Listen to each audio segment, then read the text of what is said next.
সকল কর্মী ভাইদেরকে আমি জানাচ্ছি নির্দেশ করবে যে আগামীকাল দীর্ঘ প্রতীক্ষা, নেতাকর্মীদের মধ্যে উচ্ছ্বাস, আবেগ সমস্ত কিছু মিশে আছে তাদের হৃদয়ের মধ্যে।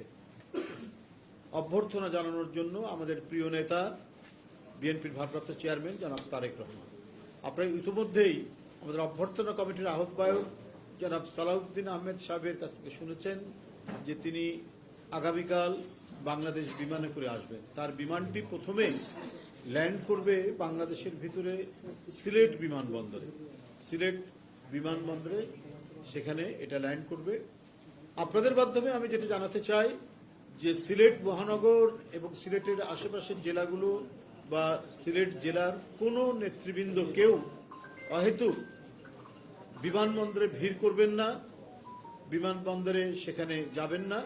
উনি ওই বিমানেই ঢাকায় এসে পৌঁছাবেন এবং ঢাকায় উনাকে আমরা এখানে তার আয়োজনের যে প্রস্তুতি নিচ্ছি তাকে তিনি আসবেন, এসে তার মা দেশনেত্রী বেগম খালেদা জিয়া আমাদের গণতন্ত্রের প্রতীক, সংগ্রামের প্রতীক, এদেশের এক মহান জাতীয় নেতা, তিনি আজ জীবন সন্ধিক্ষণে, জীবন সংকটে এভারকেয়ার হাসপাতালে রয়েছেন। তাকে দেখার জন্য তিনি আসবেন। দেখার পথে, দেখতে যাওয়ার পথে তিনি দেশবাসীর উদ্দেশ্যে শুভেচ্ছা ধন্যবাদ জানাবেন। তো সেই ক্ষেত্রে আমার মূল বক্তব্য হচ্ছে যে সিলেটের কোনো নেতৃবৃন্দ কর্মীরা সিলেট বিমানবন্দরে সেখানে উপস্থিত হবেন না এবং অহেতুক সেখানে ভিড় করবেন।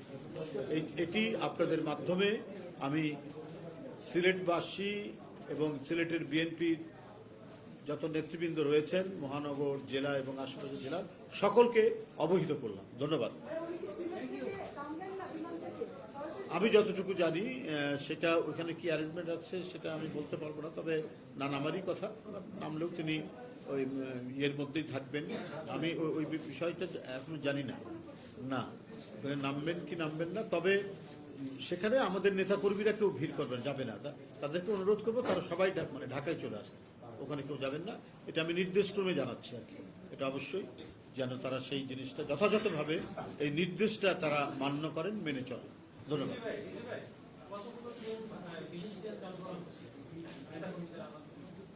বেশ কয়েকটা, এখন মানে যথার্থ মানে এক্সাক্ট সংখ্যাটাই বলতে পারবো না। 7 রুটে মানে এটাই করা হয়েছে। আমি পরবর্তীতে কোনো ব্রিফিংয়ে আমি টোটালটা জেনে আমি আপনাদের জানাবো। ধন্যবাদ।